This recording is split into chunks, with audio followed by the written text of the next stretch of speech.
Shalom bien-aimé, j'espère que vous allez bien. Moi, je vais super bien. Et ce matin, je ne serai pas long. Je vais juste aborder un sujet voilà, qui mérite d'être vraiment abordé parce que là, il y a plusieurs personnes qui vont en enfer. Il y a plusieurs personnes qui sont perdues. Et nous devons faire quelque chose en tant que chrétiens. Nous devons faire quelque chose. Nous devons leur parler de Jésus.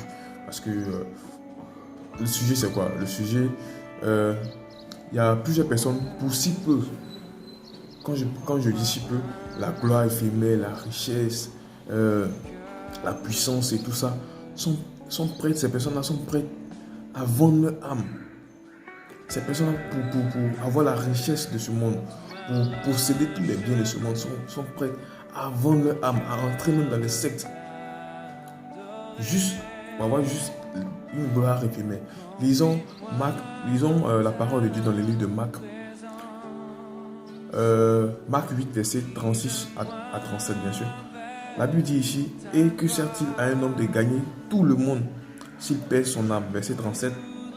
Que donnerait un homme en échange de son âme? Vous savez, l'âme, c'est quelque chose de vraiment précieux.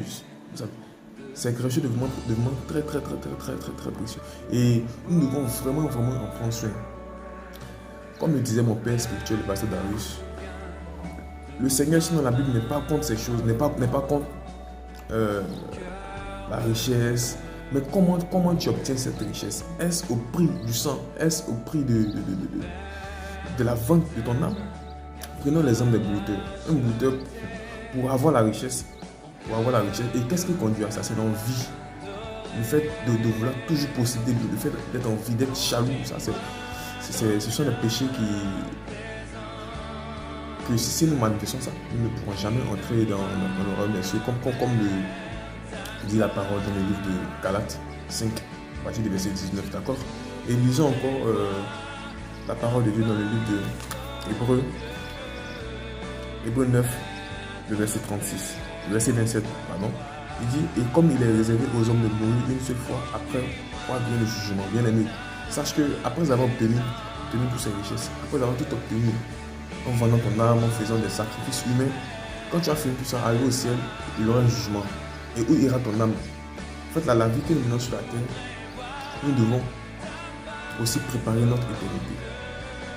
En tant qu'être humain, il ne faut pas vivre la vie pour la vivre. C'est vrai, tu peux vivre en vouloir bien entendu avoir la richesse, mais que cette richesse que tu peux gagner soit de manière correcte.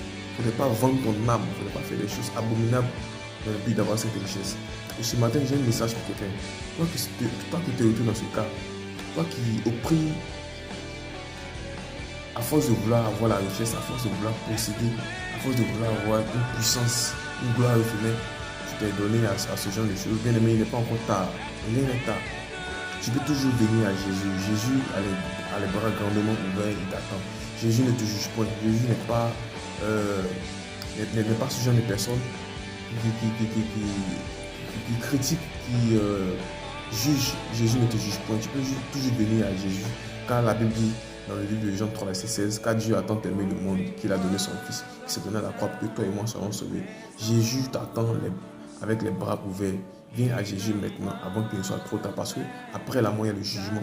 Et après le jugement, si tu es dans ces choses, c'est l'enfer. Bien aimé, viens à Jésus pendant qu'il est encore temps. Viens à Jésus. Amen. Viens à Jésus. Jésus t'attend. Que le Seigneur vous bénisse et excellente journée à vous. Dieu vous bénisse.